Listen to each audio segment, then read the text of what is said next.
Welcome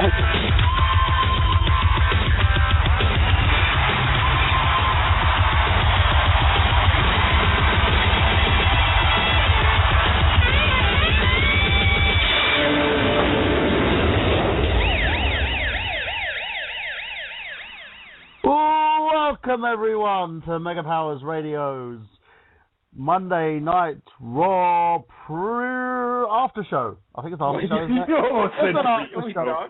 I think it's held live on air. Burhan's Randy Ortoning his lines. What's my line? Post show. Okay, post show. You have to write it down on your hand. And today we have our special guest, slew of hosts on tonight, including the lovely Brandon Liggan. Hello, Brandon. What, niggas? Brandon's on IMDb, by the way, now. He's hyping about it. We also have... No, go on, Brandon. What did you say? I was going to say, it's the highlight of my life so far. Well, we also have the lovely Chris Jester. Hey, how you doing? I'd love to poke his mom. Now, also, we have Mr. Drew White. Drew!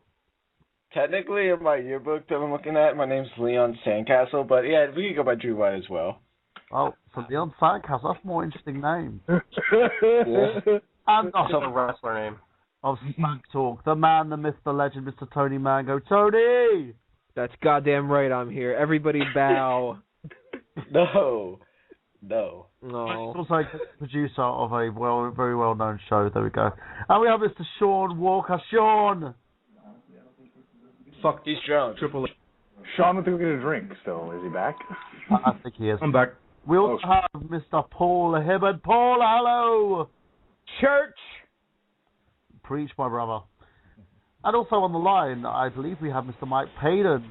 Mike, you there? Mike, you there?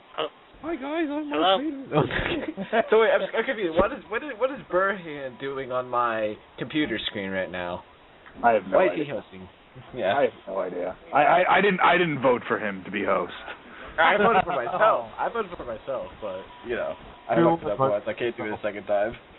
Yeah, I mean. Hey, Michael is like Johnny Carson. Give him some respect, okay? I honestly think he's the Drew McIntyre of the group. Oh. Right, we're going to try and sort this out because I can't hear anything from Paden as of yet. I think there's a problem with the call on there. Let's quickly go to invite another guest host who's on the show tonight, Mr. Jeff Croop. Hey, Jeff, how you doing? Best in the world! It's JC, man. JC. And we do have a caller from the 845 area code, so let's add the caller quickly on here before we run the showdown. Caller! Hello? Oh, how are you? This is Paden. Hey, Paden, I thought you were on the 412 number. No, son, that's 845, son. Ah, yes. Yeah, man, I warned you that shit. Who else is here tonight? We have also Mr. Drew White, Paul Hibbard, Chris Jester, Sean Walker, Anthony Mango, and also Mr. Jeff Croop.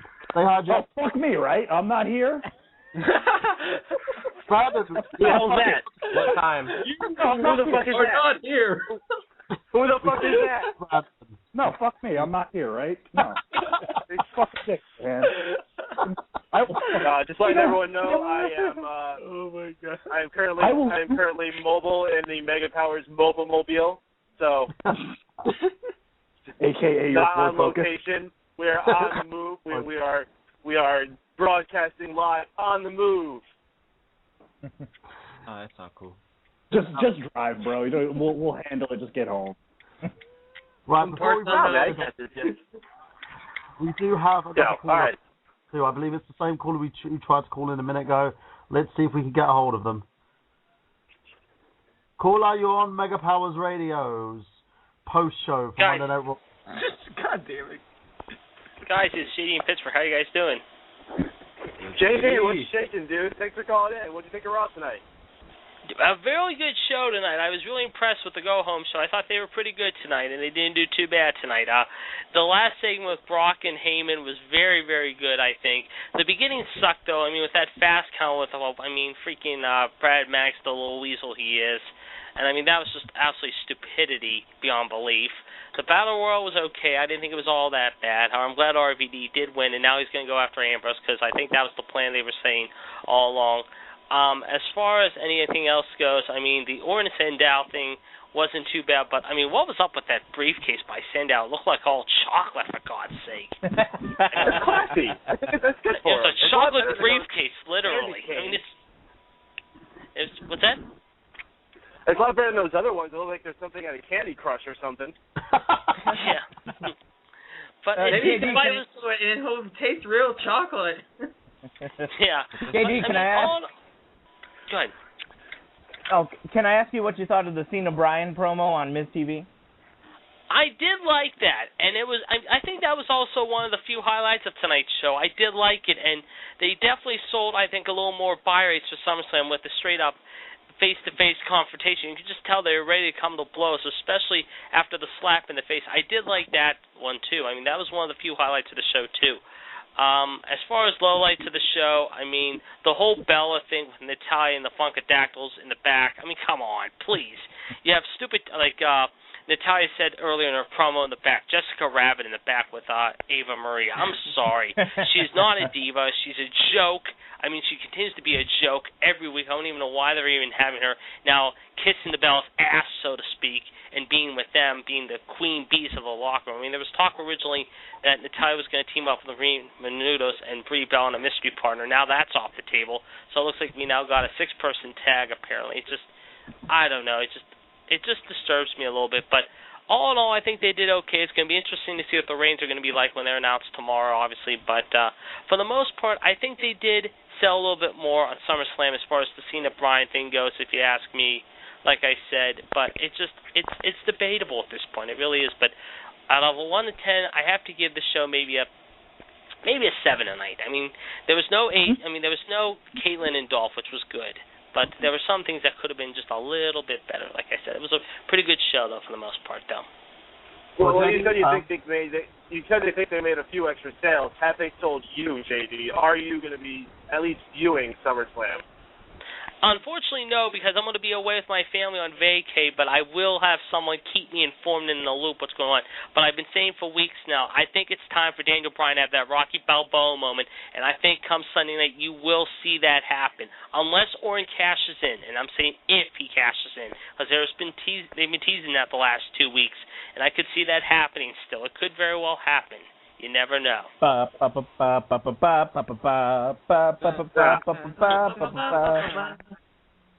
think we're more likely just to see another tease at SummerSlam. I don't think we'll see him actually go all the way to cash in. I think we have to keep this purely on John Cena and Daniel Bryan. I don't like all these hijinks that they're trying to introduce, and I want to see this as the contest between those two men that it needs to be. Yes. Well, absolutely.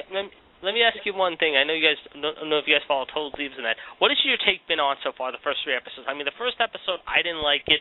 Last week was okay and fair, somewhat and so-so. Last night, again, it was like the first episode. Kind of fell flat for me. What's your take? I love Total Diva. It is fantastic. I don't know why you guys complain about it. I think it's a good show.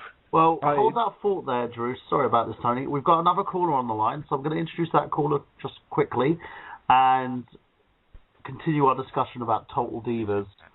One sec. The caller is Sivad81. Sivad81, can you state your name, please? Guys, it is me, Bill Clinton. How y'all doing? What's up, BC?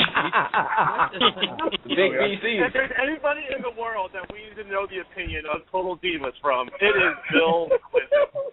This man I did not sleep with that great. young diva, but she was in my locker room last night or something like that. Look, you know, everybody knows I've had more women than a passenger train can haul, and I love Total Divas.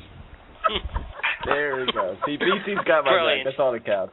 Okay, which divas do you like more? Do you like the Bella Twins or do you like the Funkadactyls? Or Natalya.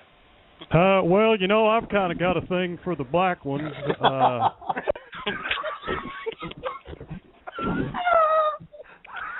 Just transfer. Somebody, y'all get old Burhan over there. Tell him to stop playing. Call his mama. Stop playing tiddlywinks with the phone lines. Harlan, Texas, you're on the air. It's Yogi Bear. Oh my God. Oh my goodness, we have lost total control here on Mega Powers Radio. It's gone. I'm entirely too high for this I show. don't even Scroll watch down the first. Hell. Hey, did y'all see that new movie that came out with Brandon Liggan?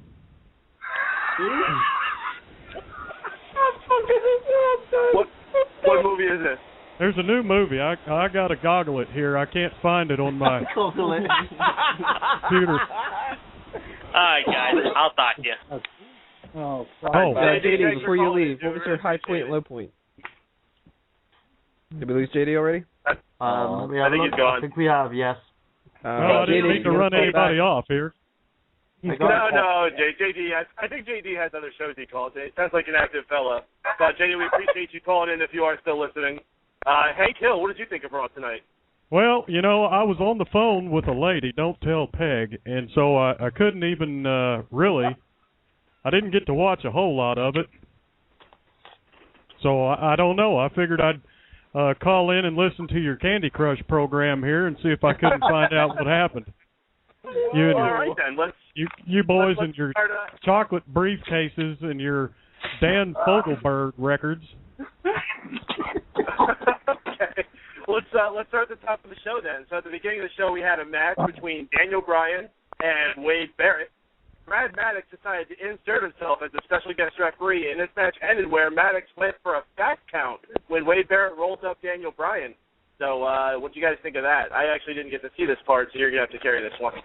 Well, I thought maybe they were going to push Brad Maddox into that whole storyline, but then you find out that Triple H is the ref, so... Well, Jeff, you're jumping the gun there. We need to talk about this little instance first as we continue. Yeah, slow down there, Eye of the Tiger. I was enjoying your rocket program earlier. So, how did this match go? Was this a quick match? I didn't actually get to see the whole thing. Settle down, sir. Okay, it was one of those little fast-paced matches that we had going on between Bryan and Barrett. Bryan seemed to be getting the upper hand, gained the momentum before Barrett rolled him up, and Maddox did his usual fast counts, shtick. So it didn't do much for it. It wasn't called for, but it was just something to set Brad Maddox up to be the guy that's going to screw Bryan over. Hey, get Maddox on my TV, and I'm happy for that. Very true. At least it wasn't Vicky Guerrero. Oh. Anybody else? All right, so it doesn't sound like it. It was. I'm just enthralled by Hank Hill. I can't. Hank Hill has enthralled me. I'm sorry. That's not the first time I've ever heard that. Oh, goodness. All right, so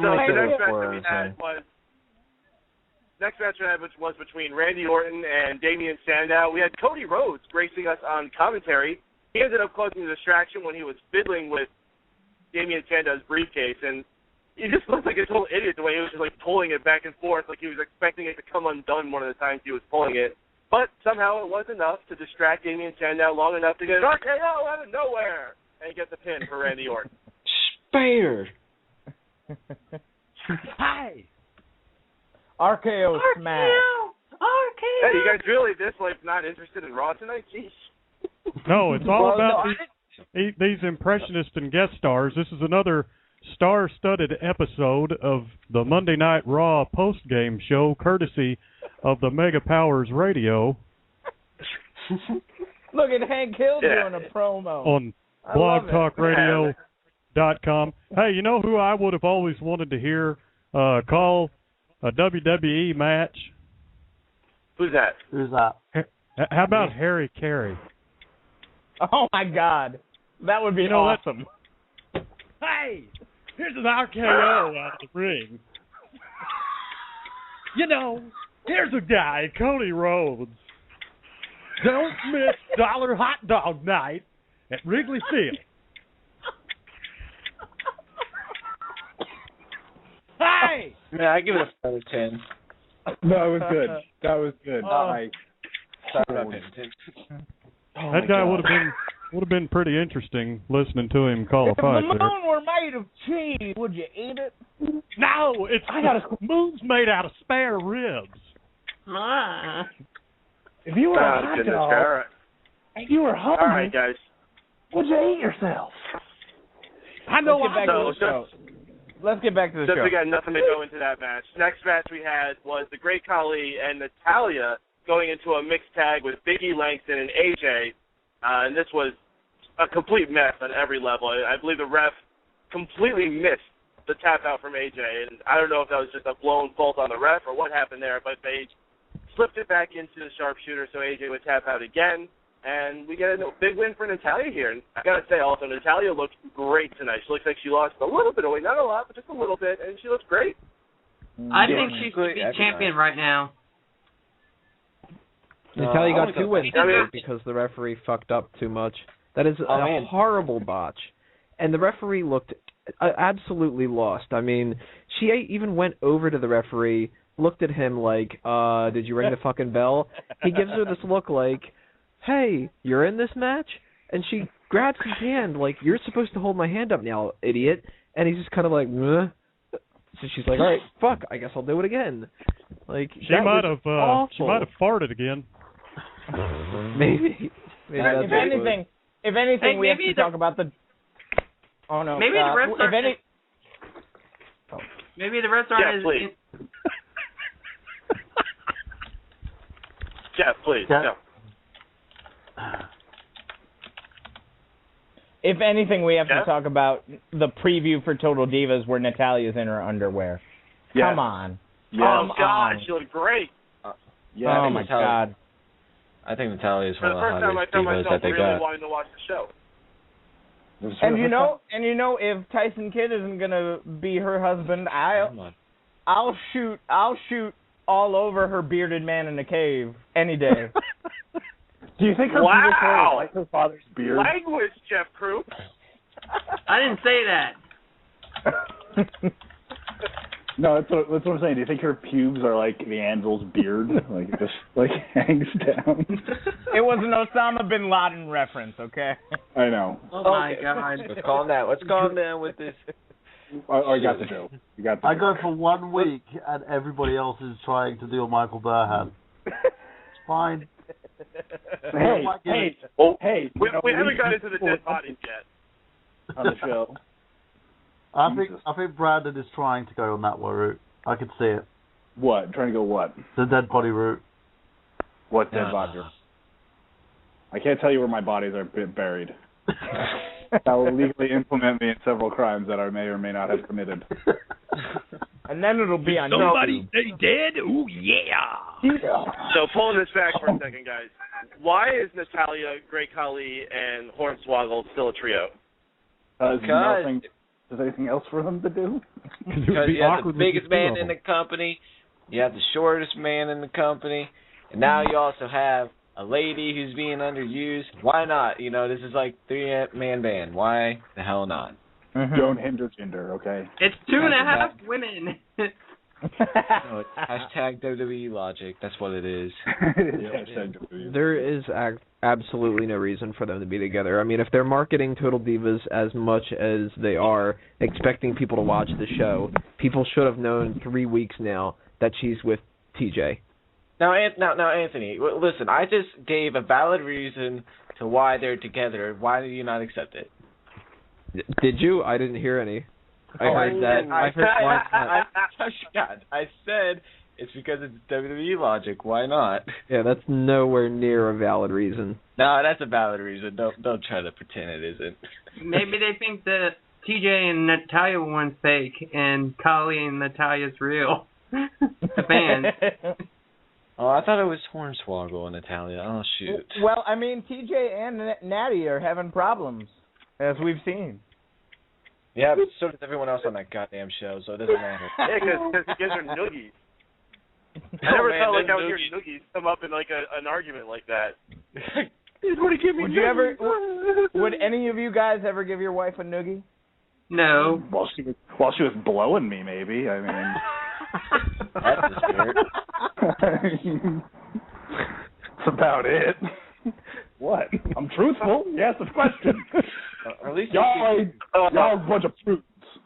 You're giving her a noogie while she's blowing you and you're playing video games. Dude, that's living the dream, bro. Right? Just give me a bong, a beer, and a sandwich, and I think I'm dead. Oh my God. That's the American dream right there. That's the life. Oh, goodness gracious. He's going to call in now. Damn. Oh, shit. Who's going to call in? No. The Bounce House King of Indiana? Hang on. No. Wait, your dad's going to call in? No. He'd probably kill me if he heard this. So no, let's not do that at all. You'd kicked out of the Bounce House King. Is that your dad? Huh? Yeah. The Bounce House Depending King, on the situation, yeah. Depending on the situation. Jester, what do you think about the Natalya situation? Do you think that it serves a purpose, or is this just the total bullshit that I keep saying that it is, and a lot of other people agree with? I don't even know why it was a thing in the first place. I feel like they were just trying to find something for the three of them to do, and now they've gone with it for so long. And it's like nice for them to have like a group, like they were able to use Natalya and Khali against AJ and Big E because Natalya's had the whole thing with Khali going for so long. Even though it should be Tyson, but I don't know if Tyson's still hurt or not. So maybe that's why. Maybe that's why. Maybe it's because Tyson's still hurt. I'm not really sure. That's why he couldn't get it on, because he's still hurt. Their sex life is so done. Maybe it's just because he keeps getting in the sharpshooter. Maybe because she gives him a 4 out of 10. Oh. No. I'm the only one who's going to get 4s out of 10s here. Come on. Everyone knows that. Don't overstep your boundaries, young man. Don't overstep your boundaries. No, listen, I don't overstep my boundaries. You overstep boundaries. I live the American dream. Something that Burhan needs to know. Okay, we've spent way too much time on this mixed tag team match. Let's move on. What do you mean? No, we haven't got to the main point yet. What is that? I'm pretty sure we talked about everything except for that. There's a main point. The left side. Okay, so listen, move on. This match was 4 out of 10. Okay, now we can move on. Okay. You happy? You got all right. Well, the next thing that we get is Vince McMahon coming out in one of the most fantastic maroon suits that I've probably ever seen in my life. He calls out Brad Maddox, and he says, "Hey, Brad, everybody makes mistakes." And so Brad asks, "Vince, please, give me another chance. Let me referee the main event at SummerSlam between Daniel Bryan and John Cena." And after a little bit of consulting with the fans, Vince McMahon decides he's about to give that to Brad Maddox, but then Triple H's music comes out and says, "Oh, you're saying all these things. Doesn't sound like you're talking about him. Sounds like you're talking about me." And then he pedigrees. Well, no, first he kicks Brad Maddox, who falls completely to the ground, and he has to pick him back up and then put him in the pedigree. And then Vince McMahon quietly backs out. So we got Triple H as the special guest referee at SummerSlam, as we had spoiled a little bit earlier. Sean, you go first. I'm going first on this. You go first. Get everything out. Fuck Triple H. He can suck my dick. It's all about him. Everything in this world is all about Triple H. It's all about the game. And how you play it. The game. Well, listen, I think Triple H is honestly doing a very good job at his job right now. On television, he's doing a good job. And so what? It's Triple H. You should have expected he would get involved in SummerSlam somehow. So I'm not really surprised with this decision that he probably made upon himself. At least Daniel Bryan has a better chance of becoming champ now. Yeah, but is he going to become how many time champion that Triple H becomes? He does. He has a better chance because, let's face it. If they put Brad Maddox in the role, it's going to be another quick count and whatever. But Triple H doesn't like Daniel Bryan either. Triple H is going to do what's best for the company. Continue. And John Cena might be what's best for the company. No. We've had 3 Raws in a row where John Cena has gotten half booed out of the building. Yes, there's half that like him, half that don't. But every crowd since then has always been yes.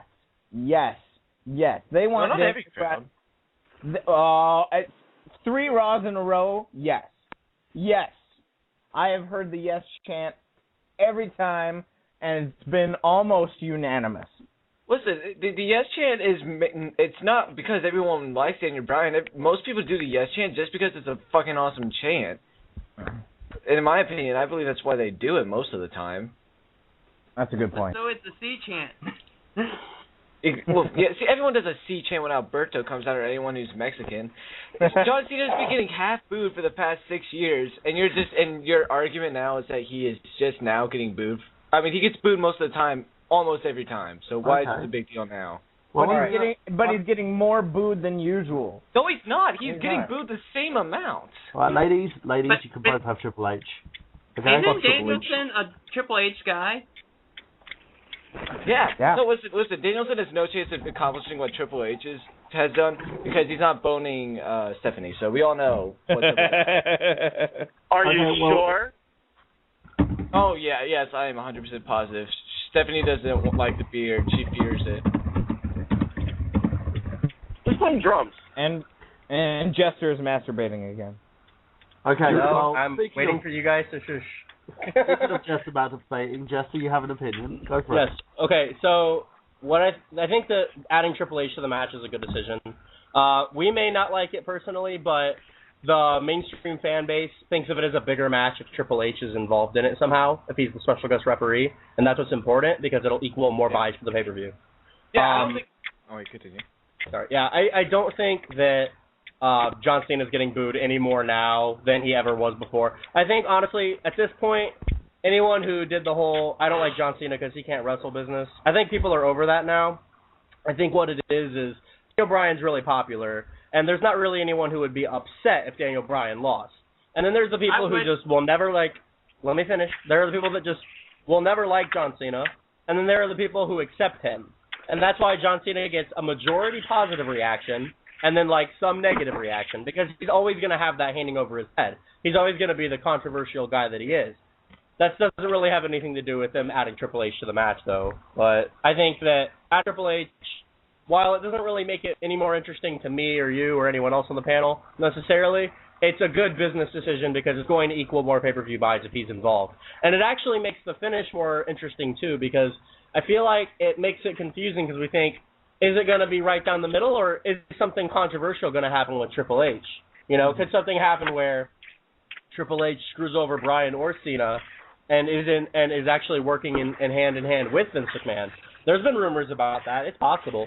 I don't think it'll go that route. I actually do think Bryan is going to win the title, but it's possible that there's some leeway for Triple H to screw over one of the men, which is way more interesting than Maddox screwing over one of them, because Maddox is already a heel. It would obviously be the case if he was in charge. Right. So yeah. I think it's better to have Triple H in that role if they feel like there needs to be a big referee. He said it himself. There's more on the line in this match than the WWE Championship. There's big things at stake here. So that's kind of a hint. That's kind of a hint that maybe, he might get involved in some capacity. All I know is whether Orton cashes in for real or not, Triple H, Vince McMahon, Randy Orton, Brad Maddox are all going to have some type of involvement in that match and be very big wherever it ends up going. Okay, one more person I want to add. Too much chicanery to be in there. Go ahead, Brent. Yeah, one more person I want to ask about in regards to an opinion on this is Tony. Tony, you there? Yes, I am. Go for it. What did you think of the segment? I thought the segment itself was okay. I think that the decision of adding Triple H is horrible. I completely agree with Jester that if you look at this away from our own opinions, on a baseline idea, it will sell more pay-per-views because it does kind of promote that idea that this is a bigger match with Triple H involved. And now we've got this power struggle directly in the center as the referee and everything. However, the problem that I have with it is this is a match that I think was built up entirely as the type of thing that you need Daniel Bryan to beat John Cena clean at. I can't hear anything if anybody else is hearing this going on. But yeah, I'm trying to figure out what's causing that noise. All right, I'm going to continue anyway. I think that this is a match that is hindered so much with Triple H being involved because the idea of Daniel Bryan not beating Cena clean ruins the whole match. This whole thing's been built up as John Cena against Daniel Bryan, and if you throw any kind of a wrench into the plan, then suddenly it all turns into bullshit. If you had Brad Maddox do it, if you had Triple H, Stephanie, Vince, if you just had a normal referee take a bump and somebody else ended up getting involved, no matter what the situation is, if it's interference, cheating, a botchy pin where somebody has their they kick out on the 3 count and the referee just lets it go, anything other than Daniel Bryan winning clean, and this is tainted. And if it's just to try to keep it so John Cena doesn't look as bad, then that's bullshit because he can take the hit. And if it's just to get Randy Orton as the champion, then they need to figure out a way to get Daniel Bryan in a position exactly the same, if not better, because this would have given him that chance to be that top guy. If they screw this up just because they want to get the McMahons involved and they want to do some kind of a screwy finish, they're hurting themselves. Yep, that's very true. All right, well, listen, we can come back to John Cena and Daniel Bryan a little bit later because they have another segment later on. The only thing I want to touch on one more with this is, am I the one that thinks maybe it would have made a little bit more sense for Triple H to have inserted himself as a referee in the CM Punk Brock Lesnar match? Ooh, that's a good point. The thing is, there's more relevance to the situation at hand because of the fact that the current storyline going around with Triple H is the whole him and Vince butting heads kind of thing. So they've built that up to allow him to insert himself into this match and kind of go over Vince's authority. I don't see any investment in having him do the CM Punk Brock Lesnar thing because his issue with Brock Lesnar is pretty much over and done with. Yeah. On top of that, I think that, we don't need to revisit Triple H and Brock Lesnar. Their beef is kind of buried. And now Triple H is taking the whole COO role more seriously. He's not an active competitor. So he'd have more interest in the WWE Championship match that Vince seems to have an extreme interest in for no reason. And a bias that he doesn't want Vince to, put into the match than he would over a match with a guy that, yes, he may not like, but their business is already over with. Yeah. It's not necessarily about creating new business. The thing is that I feel like that match is more likely to go out of control, and it's more going to need someone of Triple H's stature to be in there and be the guy running that match rather than just, I don't even know the name of the referees anymore. They never say them. Brian Chioda. Sure, there you go. Anyway, let's move on to the next match. We have Kane versus Titus O'Neil. Kane ends up winning with a chokeslam pretty quick in this match, and immediately afterwards we have the Wyatts appear. When the lights come on, though, Kane manages to actually play the trick on them where he's not in the ring where Luke Harper and Erick Rowan are. He ends up being at the top of the stage, and he sets the post ablaze, and we're all set going into our Ring of Fire match. And I think for the first time, I don't know if they've said this officially before, but we've got the confirmation that a Ring of Fire match is definitely not an Inferno match because the point of the match is not to light somebody on fire. Because it burns, burns, burns. Okay, they said on the broadcast that the ring will be surrounded by fire. To me, yes, that is an Inferno match. No, there's a pinfall. It is not the same thing at all. What? Okay, so what is the difference between an Inferno and a Ring of Fire match? Inferno match, they get thrown into the fire and the match ends. And a Ring of Fire match, they get pinned in the middle of the ring and the match ends. It is completely different. Okay, I'm sorry. I did not hear that. I apologize. Think of the fire as more like a flaming steel cage is the best way to think about it. So that nobody comes in to interrupt. Gotcha. Okay. All right. No, they could pull an Undertaker and just come through the ring to interrupt. They should just, instead of carrying the lantern to the ring, they should just carry a couple buckets of water and just dump it out. Just be like, fuck you, WWE. We're not that stupid. Does anybody else think that Undertaker might return? No, because Kane is taking time off, so I really doubt there'd be any reason for Undertaker to return at SummerSlam. Okay. That would be a cool way for him to come back, like, through the ring, and that would be about Bray. But Bray Wyatt doesn't need to lose his first match on pay-per-view. And Kane is taking time off, and Undertaker would be coming back way too early. So yeah, it wouldn't really make any sense for him to show up at SummerSlam. Okay, but it's good thought process. It didn't make any sense for Big Show to come out tonight. No, it didn't. Finally. Oh, it's spoiling stuff, man. Spoiler. Boy, he's looking pretty good these days. With the weight loss there on the Big Show. I was waiting it looks like he's gained weight, just in different places. Easy, big fella. All right, so the next thing that we had was usually our favorite segment of the night, the Backstage Divas segment, talking about Total Divas. And in this, we had the Bellas and Natalya confront each other once again. They brought over their redheaded friend, who I believe she called Jessica Rabbit, which I find is an insult to Jessica Rabbit, if anything. But then damn right. Natalya says that she's going to be bringing friends as well, and we get the Funkadactyls coming in, saying their catchphrase, church. And so we got. It looks like we're going to be having a 6-diva tag match, probably somewhere as a filler match on SummerSlam, and it ends with one of the Bellas slapping Natalya in the face. Ooh. After she complimented her makeup. I give the segment a 4 out of 10. A 4? That's really too high. That high? No, actually I would give it a 5. But I think the 4 is more relevant right now than 5. You just gave it a 4 because Natty's boobs were awesome. No, I gave it a 4 because I actually like the Total Divas, and I don't hate on it like you guys do. I actually give stuff chances. I didn't hate on it. I haven't watched the show, but I've watched the highlights, and it is pretty good. I don't hate on it. I really don't. No, it's actually I do. On it. Yeah, everyone else does. I do. I don't watch no crappy a reality shows. Honestly, I heard that it gets better ratings than TNA does. Yes, it does. It is the highest rated show on E right now. Even Tony, you were about to get over. Yeah, it's actually not a 6-person tag. It's just Brie against Natalya, and the other ones are on the sidelines. Really? Chill match. Another one? So I don't know why they're necessarily doing that. I think that the 6-person tag probably would have been more interesting so long as Cameron and Eva Marie don't really necessarily get in the ring for long. But that's probably the reason why, because I doubt Eva Marie actually has enough talent to pull off wrestling in a match at this point in her career. I mean, she is... She didn't have enough talent to dance with Fandango.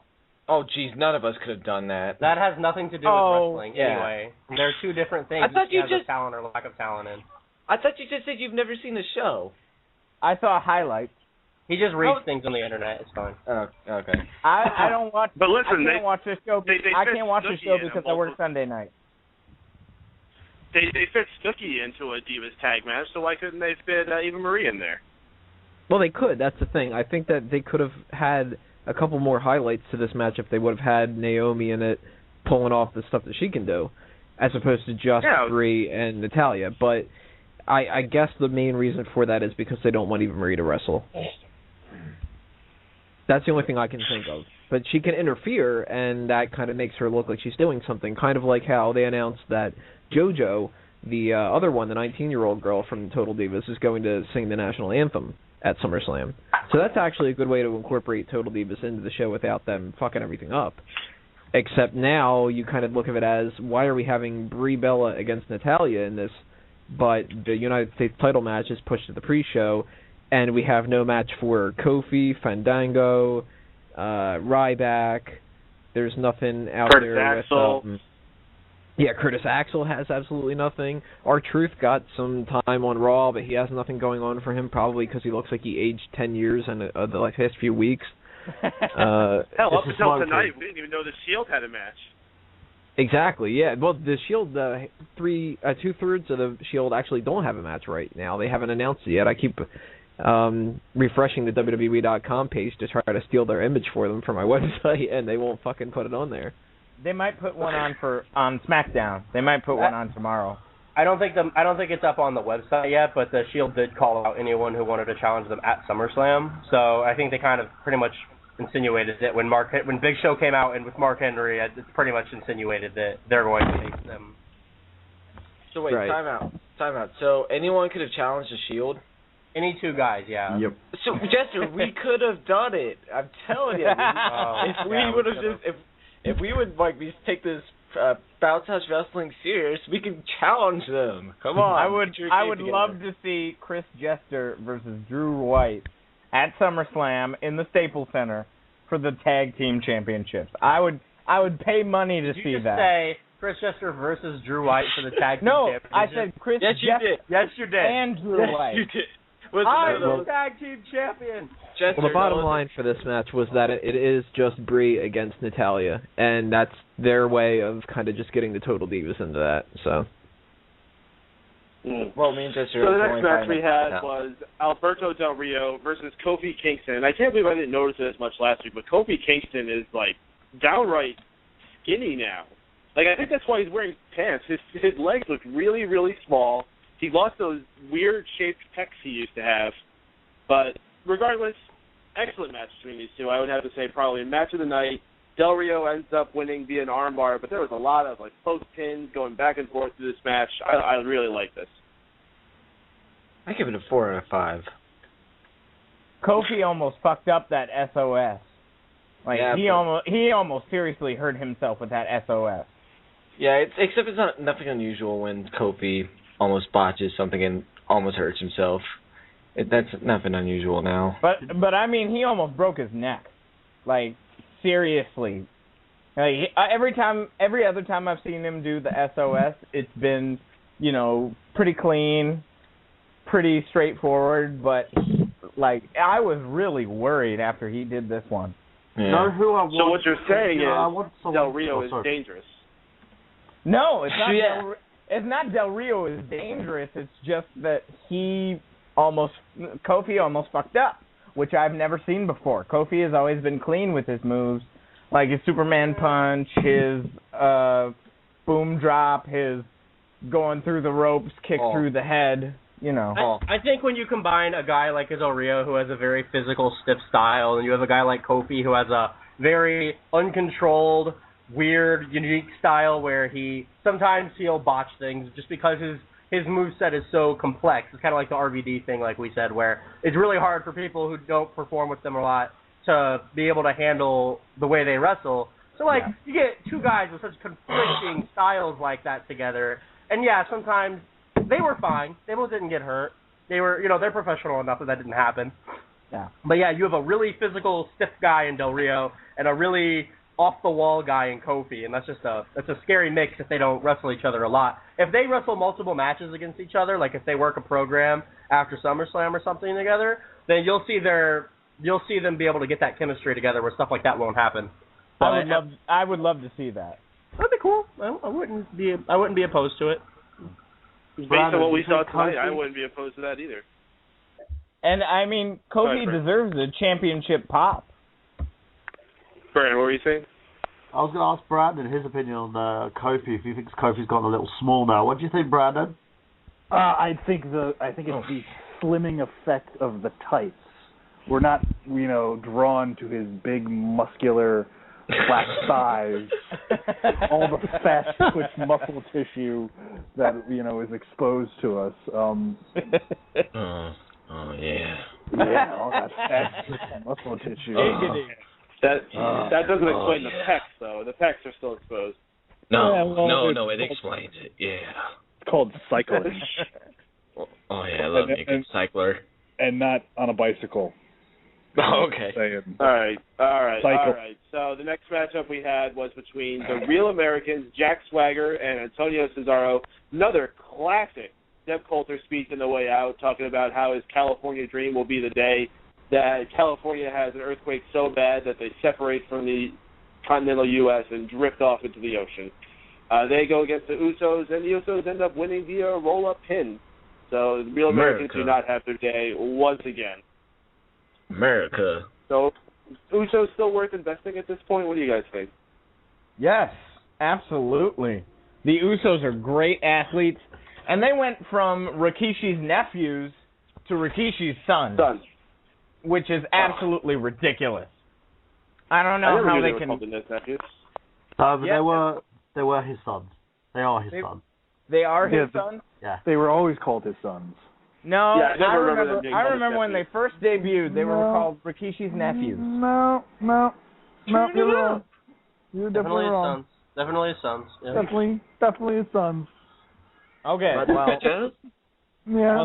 Well then, I am wrong, and I admit you are I am definitely sorry. wrong. You are fucking farther from the truth on that one. But like Burhan said, this was a great match.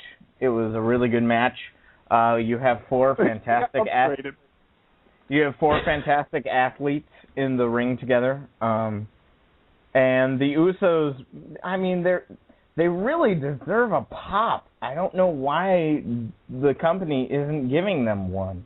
They're trying to wait, time out. So wait, the company gives pops now, not the crowds?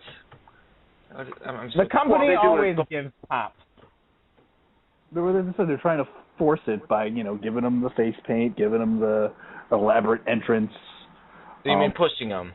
They're definitely trying to push them. Whether they should keep pushing them, unless they're going to put the tag team titles on them, what good does it really do for them?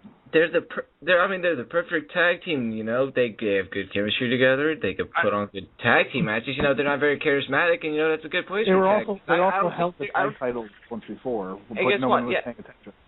Yeah, and also, there's been a lot worse tag teams out there who have held the title. So whenever, except the problem is they have a really good tag team holding the title, so it's kind of hard to fit them into that schedule, Yeah, that slot's taken.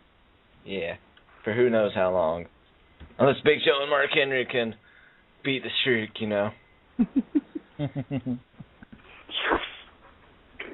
All right, guys, so after that, we had what was probably segment of the night for a lot of people. We had MizTV, which is hard to say because even this segment was self-aware at one point when they said what a train wreck MizTV usually is. But Miz's special guests this evening are Daniel Bryan and John Cena. And first thing I noticed, why do they have director's chairs when they have couches in the back? Why do they sit in the couches? Because why does no one ever sit in the couches? They didn't even sit in the chairs. They're all gimmick couches, man. Chairs, no one sat in them. Ryback's got to pick up and throw those couches around if he needs to. Those are all gimmick couches. True that. All right, well, these guys had an absolutely tremendous back and forth. Daniel Bryan eventually called John Cena a parody of a wrestler, which got a great reaction from me and from the crowd as well. Daniel says that this upcoming match is going to be the biggest match of his life, and that John Cena cannot possibly understand how important it is for him just to win that title just once. He then says that there's an old Japanese tradition that one wrestler will slap the other to make sure that they bring their best to their upcoming match. But then he says, John Cena, you are not a wrestler, and you do not deserve it. That's when it just crosses the line for John Cena. He gets mad, and he even slaps Daniel Bryan himself, which never expected him to do that. But Triple H's music hits, got to be a buzzkill, and breaks him up. Then Randy Orton comes out and really is the buzzkill, and he just stands there and holds up his briefcase. Is it me, or shouldn't this have ended the show? Because it feels like the show just ended when they did that. Yep. It does feel like that point where you see the little Raw logo appear in the corner and it would go off the air. Yeah. It just felt like this segment shouldn't have happened. It should have happened at the end of the show. Go ahead, Bert. Yeah, go on, Chris. I had I think what? Go. Okay. What I took from that segment, I don't know if a lot of people took the same thing, was when Bryan was telling the story about the Japanese would slap the person to get them ready, like as like a sign of respecting, and the fact that Bryan had Cena slap Bryan and he knew he would, but Bryan wouldn't slap him back, was Bryan saying he doesn't respect Cena. Damn right, and he shouldn't. That's what I took from it immediately. So I didn't know if like other people took it that way. Yeah, but that's what I took from it. I'm with you, Jester. I'm with you on that, Jester.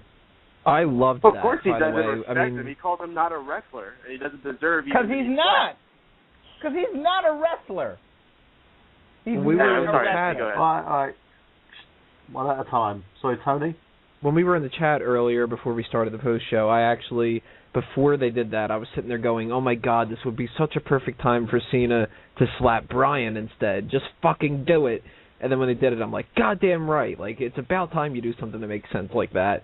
Especially because I know you're going to fuck up the match at SummerSlam somehow with Triple H being involved. But As soon as they did that, though, that instantly made the whole segment completely worth it in my mind. Before that, I was actually complaining, and I was kind of like, you know what? I'm so tired of the same exact thing. Like, everybody always runs down that John Cena does the same promo, and it's true, he does, every single time. But WWE also promotes the same promo by having his opponents cut the same promos. You either have the person come out there and goes, John Cena, I don't like that you like the kids and whatever, and I'm going to beat your ass. Or you have the other person that comes out like a CM Punk or Daniel Bryan, and he's like, I'm the real wrestler, and you're kind of jokey. But then it still turns into the same John Cena promo. So I had said before, why don't you just have somebody come out and just be like, I'm tired of this shit, you're going to say the same crap, let's move on. And if they would have just ended it the way that they end every single segment that turns out like this, where, you know, he would be like, well, I am going to win. No, I'm going to win. Okay, well, I'm going to take my shirt off, and we're going to stand there and shake hands. And, you know, if they would have just done that, it would have been a stupid, pointless segment. But that slap made the segment worthwhile. Yes. Yeah. And you know, and it had to have been John Cena that did it. Yeah.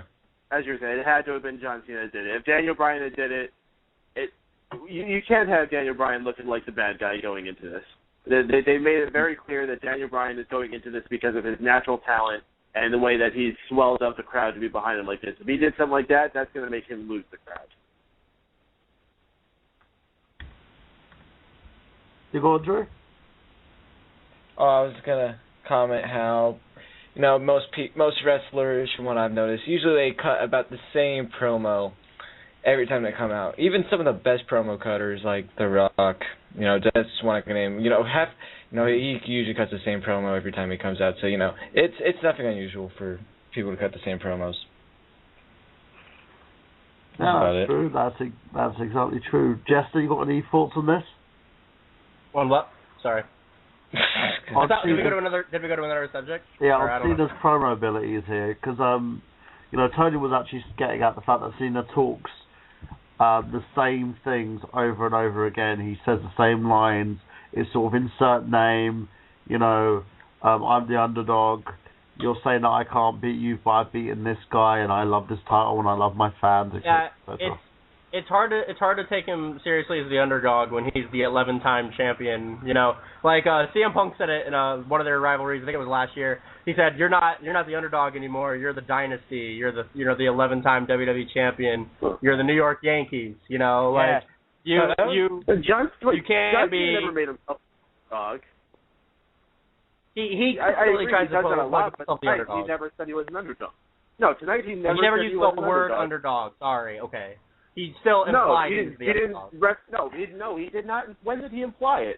What did he say that implied he's the underdog going into this? If anything, he was only the underdog when he faced JBL for the undisputed WWE Championship. That is the only time he's been the underdog. That has nothing to do with anything. That was 10 years ago. Yeah, that was a long time ago. He is the dynasty now.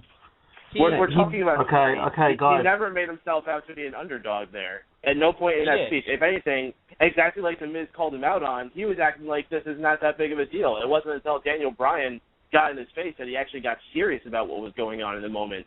If anything, this is where he's not acting like an underdog. We are seeing a little bit of a difference. Yeah, he still kind of did the same thing, like, I do this for my fans, I do it for the Make-A-Wish kid I was with today, yada, yada. Yeah, he pulls a lot of those similar things in there. But I think we did see a little bit of that ruthless aggression again from John Cena that we don't see that often. Yeah, I've never complained about Cena on this part. I enjoyed what he cut in this promo today. You know, I mean, honestly, I thought Daniel Bryan was lacking a bit behind Cena, to be honest with you. I wasn't feeling DB today at all. He's not part of your Fave 5? No, he's one of my favorite wrestlers, but I wasn't picking up what he was putting down, okay? I was going in. I knew what he was going to say. He was just going to complain about how he's the underdog and how no one believes he should be here right now. But, you know, you're there, so you shouldn't really be talking about that. I knew what he was going to say, and I knew what Cena was going to say, but he was at least a little different. He didn't try to pull the underdog role today. But part of that was true. Part of what Daniel Bryan said was true. That's well, all of what he said is true. So what? Yeah, he's not. Well, he's not the 11-time champion. He hasn't been given the title 11 times, and trust me, he's been given the title 11 times. No, he deserved it. He deserved it. Yeah, he deserved. Don't say he gives it. He deserved it. No. If Daniel Bryan wins this Sunday, then he deserved it. Anyone who wins that title deserves it. They don't hand it to random people on the street. Khali didn't get that title. And many others didn't get that title. Khali deserved it, so he didn't get it. Mark Henry never got it, probably because he doesn't deserve it. He may deserve it, but he's probably never going to get it. Who knows? Cena's been a time. Did you say Khali deserved every single one? No. Khali didn't deserve it. I'm implying that, Khali was given a heavyweight title and not the WWE title because he didn't deserve it. Oh, okay. That's what I was getting at there. Khali didn't get the WWE title because he didn't speak English. No, who cares if they speak? It doesn't matter what language you speak. It's a title, for crying out loud. Okay, one second here. Let's get some more opinions on this as well. What did you think, Jeff? Do you think Cena deserves it or doesn't? Well, I think Cena doesn't deserve it at all. He was given the title since the get-go because they needed a person to be the celebrity of the WWE. I mean, he's on everything now. I mean, they don't go, oh, we'll put Daniel Bryan on commercials and all that. I mean, if you watch Total Diva and on the commercials, look how many cars he has. You can't tell me that he was not given the title when he's given all these cars, all this money, he's on all these commercials and movies. When he can't act at all, he says the same things in all his promos.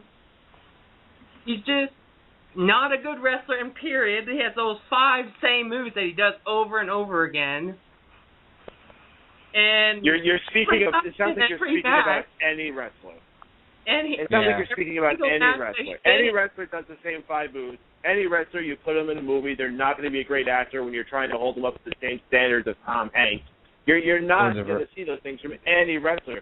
John Cena busts his ass more than anyone out there. He's putting in more hours than he ever should be expected to. Not just wrestling. Then why isn't doing he on promotions, SmackDown? doing autograph signings. Paul. Wait. Yeah, sorry, Paden, go for it. No. What was Paul's question? Go on, Paul. Why isn't he on SmackDown? Why doesn't he bust his ass every day that he can? Why isn't he because SmackDown?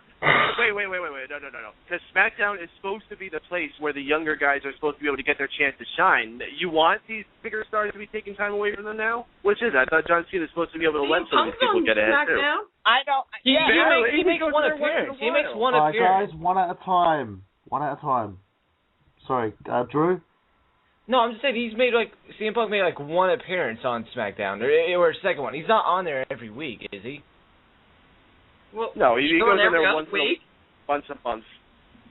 Yeah, exactly. It's not like, if any of these big name stars go to SmackDown, they usually hype it up Raw like, hey, this guy's going to be on SmackDown this week. You should go check it out. It's like a special attraction for one of them to be on SmackDown. So you shouldn't really expect them to be on SmackDown then. But he shouldn't say that he busts his ass every day when he's not on SmackDown. Okay, time out. Okay, no, so when he's not on SmackDown, if he has to be on SmackDown, this means Daniel Bryan has to be on SmackDown. This means CM Punk. This means Brock. If you're going to make Cena be on SmackDown, you got to hold everyone to the same standard and be on SmackDown. Wait. I'm just saying the other guys don't. 1 sec. Hey. Just because he's not on SmackDown does not mean he's not doing something. Those are the days he's probably out doing a promotion, or he's out doing an interview with a magazine, or he's out doing a Make-A-Wish grant, or whatever the heck he's doing. He is doing something all those days. I mean, you see the guy's house. I saw that part in Total Divas when they go to this guy. It's like he's in one of the biggest McMahons I've ever seen in my life. And yet the guy only gets to spend, maybe 20 days out of a year there? That's a shame. His house is fucking amazing. I'll say that much. Right. One thing Total Diva has taught me that they should do a Cribs episode on there. But what I'm saying is he doesn't go through the physical aspect of working every day in the WWE. He works 1 day a week, and that's on Monday Night Raw. No, he doesn't. He puts Are you kidding? on the line. Guys, he puts his body on the line 1 day a week, and that's on Monday Night Raw. No, No, he's on all the house shows. He goes to some Make-A-Wish people.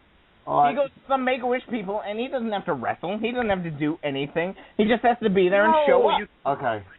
Okay, guys. That is one of the most misinformed things I've ever heard in my life. He is on almost every single house show they do. He does the Make-A-Wish things before it, and then goes to the house show afterwards. That's why his days are so full of everything he's trying to do. He's doing multiple things through a day. He doesn't go to SmackDown. That's because that's where he does go and do something else. But on those house show dates, he's there. Have you ever been to a house show? He's always one of the biggest attractions to have there. If you don't have John Cena, people most likely aren't going to come to the show. Yeah, I've seen the house shows, and he just complains how people don't cheer about him enough. Okay, one second. No. Here's an idea. Let's talk to somebody as well who's basically had a big opinion and has had, because we've talked about this before. I think Brandon and I did the whole play-by-play on the match on Keeping Kayfabe. You know, and we've said this. Brandon, remember when we talked about the fact that John Cena, when he wrestled against Bryan, he had such a diverse moveset? Because he could wrestle. Because he doesn't have to be the top guy. He doesn't have to be the guy who gets his ass kicked for 10 minutes, hulks up, does 5 moves like Jeff says, and wins the match. I mean, that's his place in the company now, is to be that guy. He's the guy that gets his ass kicked for 15 minutes, hulks up at the end, does his moves, gets his shine, goes home, pops the crowd, makes everybody happy, bookers collect the money. That's exactly what happened in the Mark Henry match. Okay, one other thing as well. Tony, do you agree? Do I agree with what? There was like a million sentiments there, and I don't know which part you're talking about. One opinion, one school of thought, which Paul was going through, that Cena doesn't work as hard as most guys would do, and that Bryan's right about the whole, he's not a wrestler thing. Whereas there's another point of view, which Paden was talking about, is that he does work hard because of the fact that Cena does the Make-A-Wishes, he does the house shows, he works every hour that God sends in terms of the WWE, but not necessarily in the ring most of the time. He does the promotions, he does the other work. He's the top company guy. You've basically seen Cena's career, you've seen it blossom, you've seen it go through all these stages. What's your opinion? Bryan has every right to say that Cena is not a wrestler's wrestler. Cena went through the sports entertainment method of paying his dues, while Daniel Bryan went through the wrestler's way of paying his dues. They both have their reasons for being there. John Cena is absolutely deserving to be at a top spot in the company. He deserves everything because of how much hard work he's put into it. The only problem is that he gets special treatment because of that kind of a spot, and that's why they do things like they book him to look strong at the expense of people who could benefit from it, like a Daniel Bryan. So Daniel Bryan is in a position where he should walk out of SummerSlam looking like a bigger star than ever, and John Cena cannot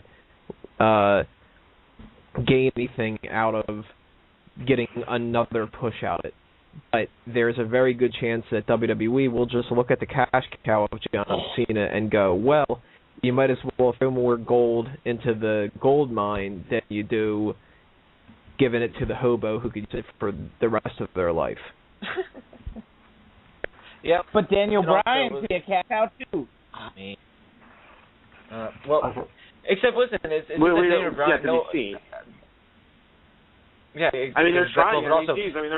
They made that parody shirt, as he said it, but we all know that the beard and steer shirt was just made because it's probably something they could capitalize and get a few more bucks off. And geez, if you weren't convinced with that, Daniel Bryan came out today with a little mini towel that says yes on it.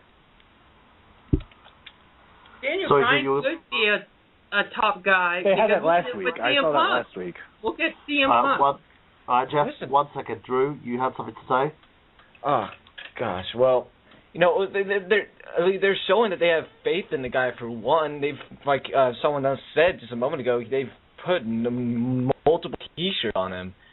I mean, which is a good thing. They realize that Daniel Bryan actually sells. Now look at the SummerSlam match. Whether or not Daniel Bryan wins. Yeah, that's debatable. But here's the thing. Whether Daniel Bryan wins or loses, he's still up at that high level that he is right now. If he loses, he doesn't lose any momentum. He was in a WWE Championship match at SummerSlam, arguably what WWE calls the second biggest pay-per-view they have. So, you can make that argument that he's just ruined, he's just gonna follow the WWE all you want, but and that he's just another feeder to John Cena. But it doesn't matter because he was. I know I mispronounced his name. That's my fault. It was a good one though. It was a really good one. I liked it. John Cena. It's all good. It's all good. We've seen her now. Oh my gosh. Okay, listen. Cena is always going to be on higher than Daniel Bryan until Cena leaves. Okay. Daniel Bryan Cena has paid his dues. Okay. He deserves to be in that spot, and we got to argue about this. Okay, we've been about this for like 20 minutes now. Okay, we need to move on. We need to move on from this topic if we're just going to argue whether or not Cena should be in the spot, or Cena deserves 11 titles, or whether or not Daniel Bryan deserves a title. Well, so we just got to take this. We always handle this. Yeah. Well, it's taking us a lot longer than usual. It's actually. We always move on, and it's actually relevant to the segment that happened tonight. So I actually kind of want to dive into this. We have dived into it quite a bit. Have we touched everyone's opinion here? Sean's on this call, right? I don't think we've heard from him in a while. Oh, Sean's basically logged off and gone to sleep. Okay. The thing is, as well, I want to just quickly wrap this up myself in terms of my opinion on this, is it goes back to the days of being the top guy in the WWE. When you're the top guy and you're generating certain revenue streams, you end up being that guy that basically has like 4 or 5 moves, goes in, does, as Brandon said, does the big stuff, leaves the crowd leaving happy, and then people eventually get tired. But the problem is with WWE, they haven't thought of a plan B as of yet, because every time there is a plan B, there is someone else ready to have the trigger pulled, they just lose faith rather quickly and end up giving the momentum back to Cena. Now, or they get pulled over for drugs. Yeah. Rob Van Dam. So that causes, Sabu. Yeah, that was on the Sabu. Sabu was ever going to be the next big thing. No, Sabu. Well, talk about looking at his face. Michael, do you remember when Triple H was WWE champ? This is like what time? I'm just saying. Triple H was WWE champ. He was always able to entertain the crowd. Yeah, he had his 5 moves of doom, but he was always able to make the crowds love him. So you're saying Cena can't do that? I think Cena does a half job. He does a half job because half the crowd loves him, half the crowd doesn't. I don't think that's reliable. Obviously, it's reliable. Look at the situation they're in. He makes millions of dollars off of T-shirts. How does that not work? If half the crowd buys his stuff, it has worked. Well, listen, half the crowd loves him, half the crowd hate him. Not everyone's gonna buy his T-shirt anyways. And if half the crowd is buying the T-shirt, then it's a win. You're making money off it. Who cares about the other half? And let me explain this. If he has half the people for him and half the people against him, that much more helps whoever is going against John Cena to get people behind him. That's why Daniel Bryan can make that "the beard is here" parody shirt and be able to sell it, because John Cena had that and people want to do whatever's making fun of it. It's just like when they had that, what was it, a Cena Sucks shirt? Yeah, the Cena Sucks shirt that black guy in the front row. That's a very good point. I didn't see it that way. Thank you. That's a good point. These to faces. Yeah, see, I get your point, Paul. Cool. I mean, he's not going to be in Austin, and he's never going to be able to be seen at the level in Austin. Or, maybe he can, because at the same time, Cena has had much, much more longevity than Austin has. But he's a Hulk Hogan. Yeah. He's never going to be in Austin because they don't want him to be in Austin. They wanted him to be Hogan. Remember when Cena, as I said with Brandon, Cena, at one point, he had a different style, different flair. Vince and co. changed him to make him seem more Americana, more apple pie for the military and all that saluting rubbish. America. It's tried. He doesn't even salute correctly. I'm sorry. He doesn't even salute correctly. It's tried, it's tested, and it's proven to work. Yeah. And if Cena wasn't selling as much as he was selling, they wouldn't have, done this clothing line thing that they've done for the guy. He is the company guy. No matter who gets the belt put on him after Cena will still be the guy that the company always goes to draw higher in arenas, to sell out crowds, to main event pay-per-views, and that's not going to change until the company loses faith in Cena, which isn't going to happen. I'm sorry, but I just get sick knowing that Cena has his own cologne. Wait. Okay. That's irrelevant. But anyways, what I wanted to say is even you may not like Cena, but listen, Cena is the guy that he's reliable so much is because even after the stuff that they pulled with him, he's still there, and he's going to be there he's not going to leave. So I think if he's a guy that's reliable, you can always trust him. I mean, I have never heard a story going, hey, Cena did this, we shouldn't put the belt on or something like that. Cena has always been there. So in the very end, it's a positive. The thing is as well, look at it this way. If Cena was pulled over for drugs, don't you think the WWE would have gone ape shit? Yeah. Oh, yeah. No, they'd cover that shit up. I firmly believe that Vince McMahon would send his team of ninjas in there to kill the cop and ferret evidence. It would get out. It would get out. Yeah, it would get out eventually. Yeah, TMZ would be all over that shit, just like with his divorce and the apparent sex scandal. So people will find out about it eventually. Yeah, but look at it this way. If it was Jack Swagger was pulled over, Jack Swagger paid the penalties, Jack Swagger's back to working again, no one says a thing.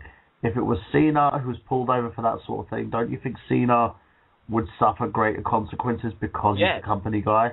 Yes, he would. I mean, Jack Swagger suffered a lot from it. I mean, he got suspended. He was off TV for a while, and he was also due for a big push. He lost a lot of momentum after that thing. Whether or not Cena would get as much of an issue as Jack Swagger, I don't think so. I think they just make Cena go do some more Make-A-Wish stuff or do like some community service or some way, shape, or form. I don't think they'd punish him inside the ring.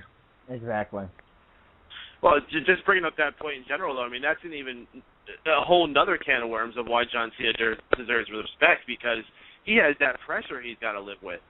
He's got to be representing that company well all the time. He cannot afford to screw up, not even just for his own sake, but for the company that's sitting on his shoulders' sake. Whenever there's anything going on, like during the whole Benoit situation, John Cena was the guy who had to go out there and do the interviews with the news shows, trying to defend wrestling and saying that this isn't bad, even though this guy just murdered his family and himself. Wrestling could still be on the up and up. This guy is not a representation of us. I am. Yeah, you are totally right, Paden. Chris Benoit, when he killed himself and his family, John Cena was the upcoming champion. You are totally right on that aspect. Cena had a lot of pressure on him. I get that, but I mean, right now, fucking pass the torch already. Just give it to somebody who deserves it, like Daniel Bryan. The thing is, though, Paul, you're missing the fact that maybe it's not even Cena that doesn't want to pass the torch. It's the WWE in general, because they can't trust anybody else. Well, they can trust Bryan. I'm sorry, they can trust Daniel Bryan. He is a wrestling man's wrestler. Sorry, go ahead. No, I was interrupting you. That's my fault. Just continue. No. That I was ending. Go ahead. All right. Well, they could have also passed the torch on to 15 other guys in the past 10 years, and I think a main reason why they haven't passed the torch yet is that Cena is still wrestling, giving him money, and he's not going to quit anytime soon. That's why they're in no hurry to pass the torch, because there's no need to. He's still here, and he's still showing up every day. There's no need to pass the torch anytime soon. And they tried to pass the torch to The Miz, and that ended up being a miserable failure. Oh, that's a good wordplay. Yeah, I think with that, guys, we're going to wrap this up. We've been going on about this for close to probably 40 minutes now.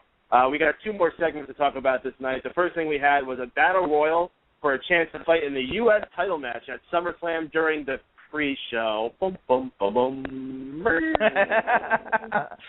So we had a bunch of people in this match. A lot of them had wrestled matches already earlier in the night. We had like Fandango, R-Truth was in there. What happened with them, by the way? Does anyone know if that was supposed to be a match, or was that definitely supposed to be a dance-off? I didn't even write that in my notes. It was a dance-off thing that they did. I think it was supposed to be a match, but turned into a dance-off. I think they probably got cut for time. That was a clusterfuck of a segment too. Yeah. We don't even need to go into that. So, pulling it back to the Battle Royal, the final four in that ended up being Mark Henry, RVD, Wade Barrett, and Ryback. RVD ends up getting the win in the end by holding the ropes down while Mark Henry charged at him. Mark Henry, being the ever-consummate professional, walks into the ring and gives RVD a fist bump. A Psycho Sid-era fist bump. He didn't pound his chest. High five.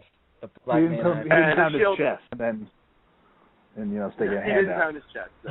It was the world's strongest this prompted fist bump.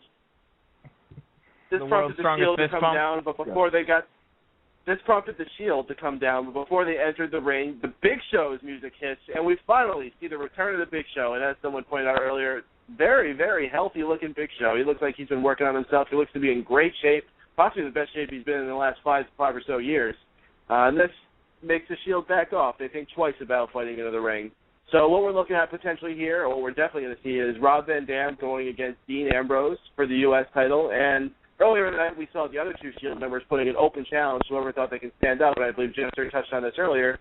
Looks like we might see the two giants, Mark Henry and Big Show, going against Roman Reigns and Seth Rollins. Do you guys think this is well, first off, I'm pretty sure everyone thinks this is where this is going, but you think this is going to be something exciting to see? Let's start with Tony on that one. Tony? I think that they could do better, but I think that they could do a lot worse. The RVD inclusion in the pre-show is kind of a shot at RVD, and I hate to defend RVD, but he deserves a little bit better than that since he just came back at the last pay-per-view. But maybe that's their mentality for it. Maybe they want to put him in there to try to get people to watch the pre-show. And if he wins the title, that's not actually a bad idea. I don't think that he should, but if he does win it, it's not like Ambrose is doing a whole shitload of a lot with it. And the same is going on with the Shield, Rollins, and Reigns. All three members have completely fallen down the ladder because WWE just doesn't seem to value them as much of a priority as they used to. So if they drop it to Mark Henry and Big Show, at least they're dropping it to two huge people instead of dropping it to, I don't know, say Evan Bourne returns and he tags up with Tyson Kidd and they just somehow win. Like, I think that this might be a situation where we could see both titles change hands. Paul? America. I honestly think that the Big Show and Mark Henry would make a great tag team. I wish they had the unified belts back so they could hold 4 belts at one time. RVD definitely, because of his return, he's had a great return. I think he would like the U.S. Championship, and if the Shield loses all their belts, it would give them a great big push to try and give them back. Like, losing the belts would definitely, I mean, it would motivate, the whole situation, you know what I mean? No, I agree. Those guys have definitely needed a little bit of a gas put on the fire that they got going there because it seems like they're getting a little lax in the position they're in. They've been doing nothing, absolutely. Like, this whole thing at SummerSlam came out of nowhere. Brandon, I know Mark Henry. You're a big Mark Henry fan. You've always been a big supporter of him. There's a good spot for him right now?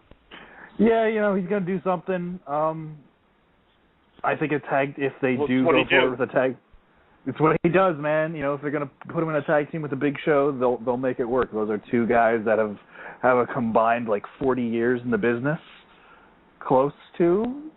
It's got to be something like that. I'm not a math guy, Sure. but let's see. Hang on now. Let's see. It's 17 years for Henry, and then Henry did the year I was born in, so yeah. Yeah. Making everyone else feel old here. My bad. Yeah, I know I'm making Paden feel old. Bro, you're making me feel really old, and Burhan too. Really fucking old. I'm sorry, my dad didn't produce. Yeah, but does he have a TV show, Drew? Does he have his own TV show? Is he on IMDb? No. Wait, that's cool. I'm on IMDb too, man. Maybe we should look each other up sometime, No, it's not the same. Okay, let's go. What's the upset time, yeah? Touch dicks. Oh, goodness gracious. Tony, okay. What do you think? Okay, what do you think about the 17? What? You said what's touch dicks? I'm 17, man. That's a little sensitive, man. It's Hazel, what would you say? Yo, I was gonna pass it off to Tony if he's still listening. About what? We're talking about the tag team of Big Show and Mark Henry. I thought I kind of already touched base on that. I think that they can win. Did you? Oh. Honestly, Drew messed me up then. Drew, how about you tell us your opinion about the match and not your opinion about being 17? Well, on the opinion of this match between The Shield and apparently Mark motherfucking Henry and the Big fucking Show, we got two big guys, a combined weight of about 900 pounds, going up against two skinny guys. You know there's going to be some kind of ref bump. You know that. Did you just call Roman Reigns? No, well, he's not fucking Mark Henry big, isn't he? I say Roman Reigns is fairly in shape. You know, he has some. He's not fat. That's a lot of muscle on him. Just let Drew talk. Let Drew talk. Thank you. So, in conclusion of this match, I believe the Shield will come out on top with the interference of someone else. Ooh. Who? I would say HBK, but that's a bit too that's foreshadowing. I'm gonna go with I would say Dean Ambrose, but it's too obvious. They're gonna line themselves with the 3MB is gonna come out and distract them, and Roman Reigns is gonna pick up a spear out of nowhere for the win. You really think a spear on Mark Henry would work? I don't know. What else are they gonna do? I don't want. They're not gonna do it. The only other thing they could do to retain the titles is a DQ finish, which I highly doubt they'd do. So. Well, I mean, what about the triple power bomb? Oh, because what's his face? If Dean Ambrose got involved, that'd be a DQ. That's a triple fucking power bomb. Ref out. You can't do a triple power bomb. They could do the double power bomb. They could do that. Fuck! I don't even care anymore. Just go on. Jeff, what about you? Well, I think RVD deserves to win the U.S. title with him coming back and all. He is the whole effing show after all. It's Rob Van Dam. God damn it. Man. Oh, and for as Mark Henry and Big Show versus Shield, if that happens, I guess you would have to call him Marcus Show. Mark and Show. All right, I'm going to take it to the last segment we had of the night. This was the Paul Heyman versus CM Punk match. Earlier in the night, we had gotten a little backstage bit with Michael McGillicuddy and Paul Heyman sitting in the locker room, and Paul Heyman said, "I'm having second thoughts." But he still comes out, and he addresses the crowd, and he admits that it was a trap all along, and he gives everyone else who figured out that it was a trap a nice little golf clap round of applause. And he says, well, what is the trap? And, of course, he invites out his best friend, as he said, Brock Lesnar. You're losing. That was good. That was good. You're losing your touch, man. I don't have enough phlegm in my throat right now, but I'm sad when you drafted Brock Lesnar you didn't use that voice. You said it way too jester-like. You got to get into you got to let the R's roar. Brock Lesnar. It's all about the R's. Yeah. So he calls out Punk. Punk finally comes out, but he fools them. He ends up coming from behind, and he beats down Brock Lesnar with a camera, chases off Paul Heyman, and that's our go-home segment going into SummerSlam. And I have to say, I agree. The segment earlier with Daniel Bryan and John Cena would have been much better fit here because this did just come off a little bit of flat. When we finally got to see CM Punk come out on top of Brock Lesnar, which we've seen Brock Lesnar just absolutely decimate Punk every single time that they've had an interaction with each other. CM Punk's got his shots in, but it always ends up with Brock Lesnar absolutely destroying him before it's over. finally saw Punk get a little bit of an upper hand, but I don't know. I just don't feel as excited for this match as I should be. I'm excited for it, but just a little bit, not as much as they're making it out that I should be. What about you guys? I think Tony, oh, my bad. Go ahead, Tony. Go first. I actually didn't like this segment at all. I had said before, I think that they wasted a whole lot of time. They could have had all right, well, let me backtrack a little bit here before I start talking about the wasted time. I don't like segments at all, no matter what the situation is, when they promote it as somebody who doesn't wrestle is going to wrestle, and then they don't. I think that's really stupid. It's kind of like if you go to the store and you're supposed to have a sale on something, and then when you get there, it's like, actually, nah, we just wanted you to go into the store. Like, I know that it's a kind of bait and switch tactic that they use to get people to watch it, and it's kind of like this underhanded method, and I do some underhanded methods in my websites and shit, but it still, as a fan, pisses me off, and there would be legitimacy for anybody complaining about the stuff that I would do. I'd be like, yeah, you're right, I know. But in that sense, too, if you're going to waste the time, and you're going to have Paul Heyman talk for, it felt like, 10 solid minutes that he was talking and just saying the same stuff that they've been saying over and over again. There was nothing new. It's just about how Brock Lesnar is going to beat CM Punk and I've got the brains to be able to do this and all that other kind of nonsense or whatever. All it led up to was the same two people attacking each other as they have before. And yeah, it gives Punk an edge that he actually got some kind of a smart attack on Brock Lesnar and he looked like he wasn't the fool out of the situation. But really, like, is that going to make that big difference? I already was interested in this match, and I think most people already were. I don't think that changed anything. But if you're going to waste time like that, why not spend those 10 minutes and give people their actual entrances on Raw instead?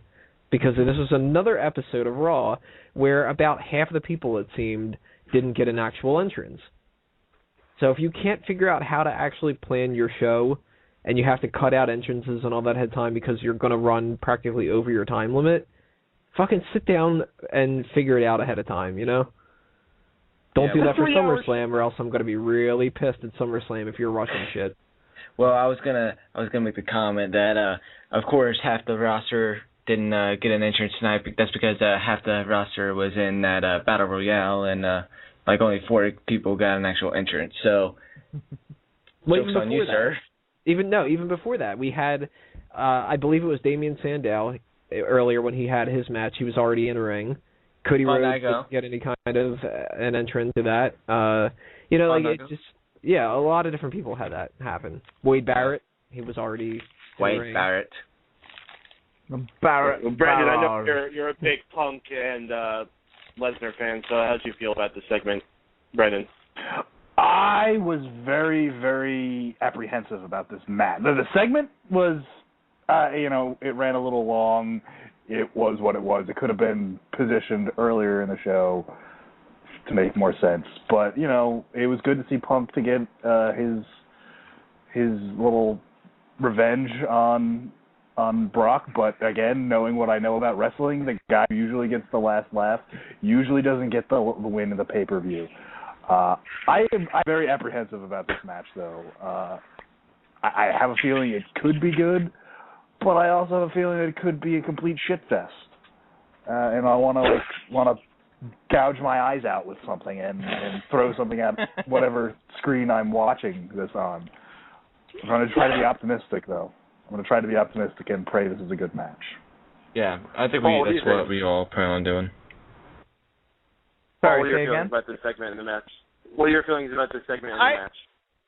I honestly think it was awesome just because CM Punk hit Brock Lesnar in the face with a camera. I mean, come on. This is the moment that CM Punk has been waiting for. He has wanted to get the best of the Beast. And I know that's what they're labeling the match as, the best versus the Beast. And the best, like honestly, after that interview on SmackDown, I have to agree with Brock Lesnar. The best is the Beast. Because he is just, I mean, come on. How can you not argue with that? But I'm really excited for this match.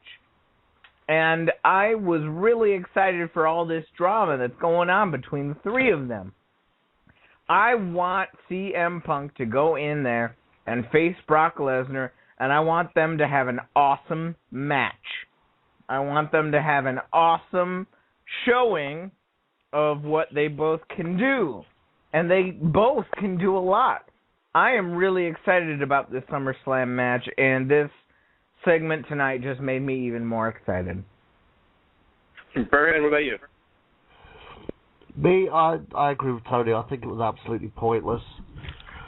In the end, I understood why they did it. They were trying to put over the fact that CM Punk can beat Lesnar, and that he would do something really ugly in terms of taking him out. But the few issues I had with it was, one, him going after Heyman, two, Curtis Axel getting involved because he has nothing to do but, act like Heyman's lackey and trying to help his boss out whenever he can. It's devaluing the guy after a great start. He's been used as sort of fodder for Punk. I just wish they would have just let it happen organically instead of trying to force this. Yeah, true that. Jeff, what do you think? Well, I like the segment a little bit, but then I remember all the segments where Brock Lesnar's taking all of CM Punk's attacks and he gets up, and then it takes a camera to keep him down. When after he got hit by a chair and got back up, so I was sitting there going, wait a minute, he took a chair shot last week and got back up, so how come he can't get back up from a camera shot? Those cameras are extremely heavy, though, Drew. What? Jeff. What the fucking say? But it's true. They are extremely heavy. And if I'm going to hit someone with that in comparison to a steel chair, I think the person's not going to get back up from the camera. Yeah. And we have missing Jester's here, right? No, Jester left. He left. He doesn't. Jester's not here. Yeah, he's just. Okay. So, Drew? Yeah, Drew, go ahead. Well, I gave the segment a 4 out of 10 to start out with. And 2, I have a question. Because someone answered it earlier, but it was 20 other people were talking, so I didn't really hear it. So, is there a stipulation to this match? I do not believe so. Then why the who cares if they're doing chairs and camera shots when you can't do this in the match? This match has no believability, to be honest with you, because it's Brock Lesnar, who's in better shape than CM Punk, especially now because CM Punk is just fat and lazy. CM Punk looks like Brock Lesnar when he first showed up. Whoa. CM Punk is not fat. Okay, he's just lazy. Don't call him fat. You can call him lazy. Just don't call him He's fat. not fat, but he has had a belly. No, I'm not saying he's fat. I'm not saying punch. he's flat. I'm not saying he's fat. Yeah, he's a little flabby. He looks like Brock Lesnar when he showed up. Brock Lesnar looked like he was he sat on the couch for a while, pretty much, and this is the first time he actually had to do something. Yeah, it wasn't the first time when Brock Lesnar came out and he was kind of paunchy. Yeah, well listen, I just have no belief. I can't get into this match mainly because if it's CM Punk versus Brock Lesnar, Brock Lesnar is one of the most all-around best athletes that the WWE has ever had, especially now after he's coming back from MMA. He's just a beast, okay? How can anyone believe that CM Punk, especially with no stipulation, how does anyone believe that CM Punk actually has a shot at this? I mean, I know no one here actually thinks CM Punk's going to win, but if they're not putting a stipulation to this, who else is going to think that CM Punk actually has a shot at winning this? Oh. And now that you mention it, Brock Lesnar has not fought a non-stipulated match up to this point, or at least something that isn't at least a hardcore type matchup. Every single one of them has been. This is going to be weird if it actually is a standard rules match. That's very true. It's going to be a bikini match. All right, guys. match. So bikini I think match. with that, we're what's that? I was just joking that it was going to be a bikini match, or it's going to be like a striptease match, or it's going to be bra panties match. One of those things. No, it's going to be a Playboy pillow fight match. Oh my goodness gracious! All right, guys, we're going to go around the horn here for high point, low point. Drew, your tradition here. Start us off. Oh, I'm going first. Oh man. Oh gosh, what am I going to say? High point. Let's see. I'm gonna go with low point first. Low point was the lack of 3MB on my television screen tonight. High point. High point was it has to be that 20-minute battle royale. I really enjoyed it. Kryback didn't win. That's good. Kayfabe sucks. They changed his theme again. No one brought this up. It sounds a bit different than the last time I heard it. So okay. So yeah, that's my high and low point. All right, Tony, your high point, low point. Low point, either the Fandango R-Truth dance segment or the botched sharpshooter submission. High point, something which I don't think anybody mentioned. Dean Ambrose saying, if Andre the Giant's ghost is not in the Battle Royal tonight, I'm not losing the championship. Ooh. Oh, that was pretty awesome. Fucking great Very line. good hype.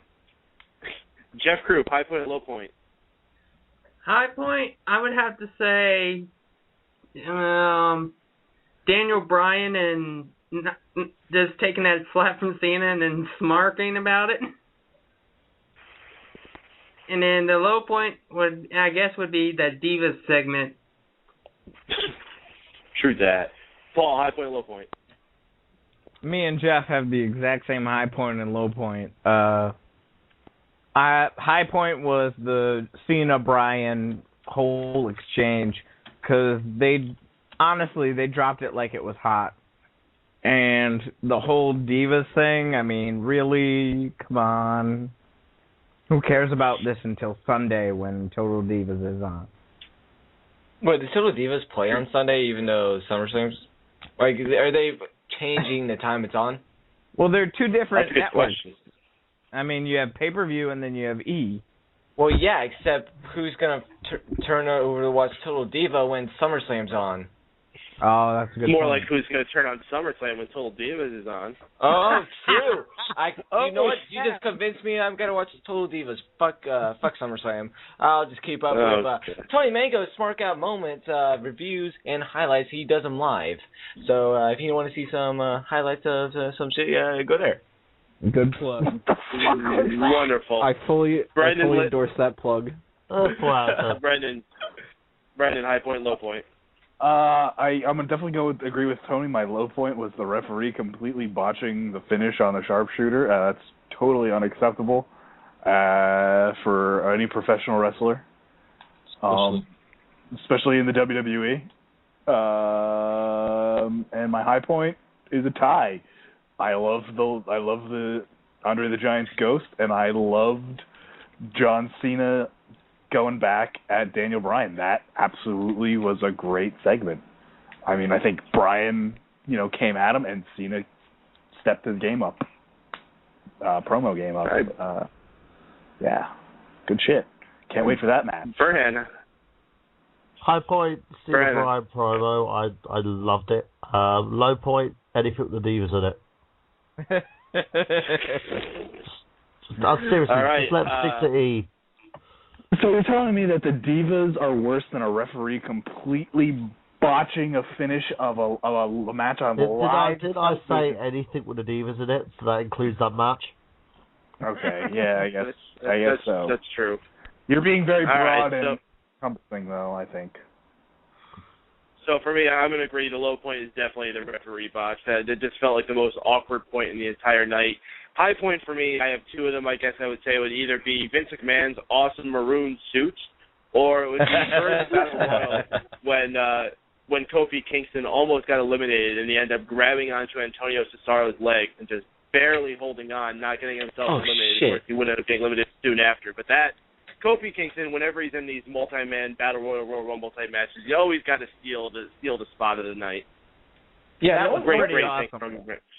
Yeah, no one brought this up, which I completely forgot about this. So I'm going to change my high point to that, actually, because I completely forgot about that, because that was pretty fucking amazing.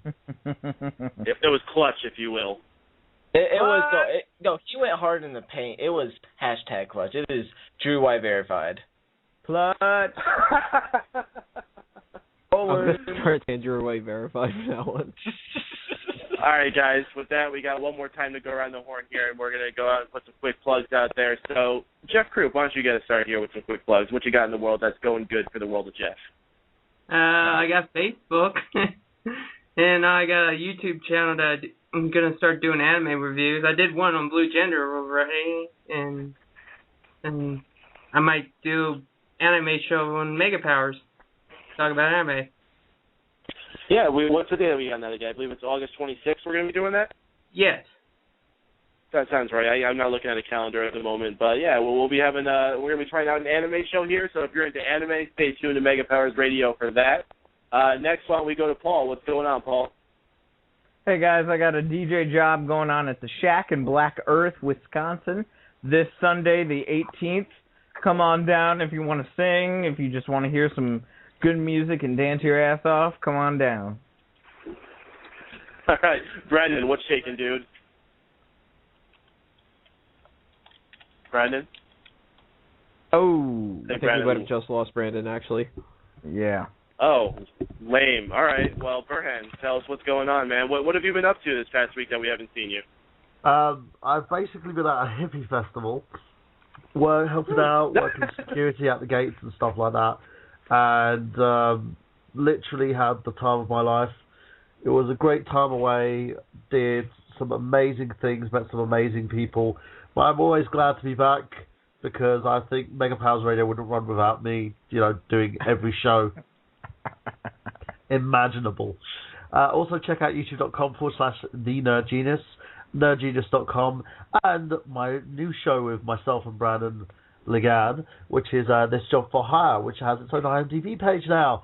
So just Google us, Google the show, and stay tuned for loads more stuff. Oh yeah, and Tony Bag is the executive producer. You don't want to know that. Church. And also, it also gets the Drew White verified as well. So it's a good show. So with that, we'll pass it over. With that, we'll pass it over to the executive producer, Tony Mango.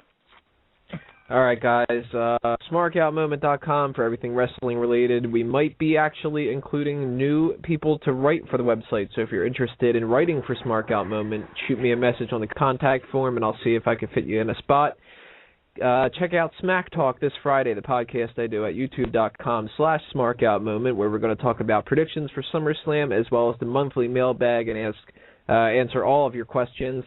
Go to Bleacher Report and check out everything I've got going along with there. I've got 2 articles coming along this week and 2 coming immediately after SummerSlam. Best possible finishes to the John Cena Daniel Bryan match. Fan favorites who will come out on top, the losers who won big, and the shocks and duds coming your way. So check all that stuff out. Go on Facebook and Twitter, blah, blah, blah. All right. And lastly, but certainly not leastly, Drew White. Oh, man. Usually I go first, so not used to this spotlight, man. Going last. We saved the best for last. We saved the Bounce House Prince for last. Actually, now that I'm thinking about this. So if you need a bounce house and you live in the Indianapolis, Indiana area, you should call 765-212-1521 or go to BigBlastRentals.com where you can see our fine selection of bounce houses, which features the Sergeant Slaughter bounce house for those who want to hold a wrestling match in their bounce house. No so you know way. what that means. Yes. No way. I say this like every week, dude. Are we still live? Yeah, Ray, you're back with us? Oh, we're back. All right, okay. well, yeah, I accidentally hung up. Okay.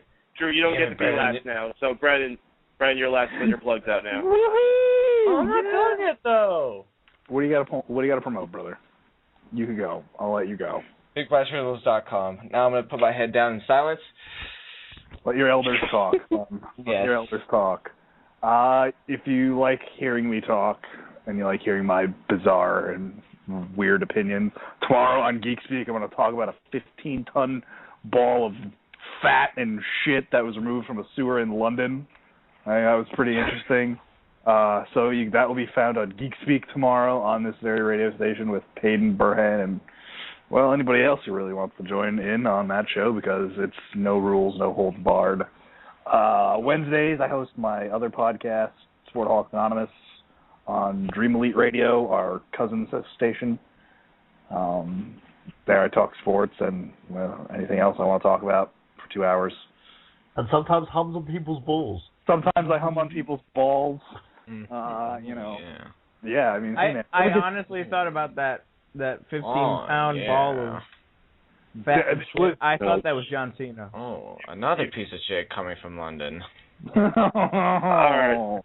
All right, guys. So I'm going to close this out here. Thank you, everyone listening here on the Mega Powers Monday Night Raw post show. We're here every Monday night following the conclusion of Raw, immediately following the conclusion of Raw. So you can find us here, blogtalkradio.com/MegaPowersRadio. Yeah, you got radio in there twice, so you got to type it twice.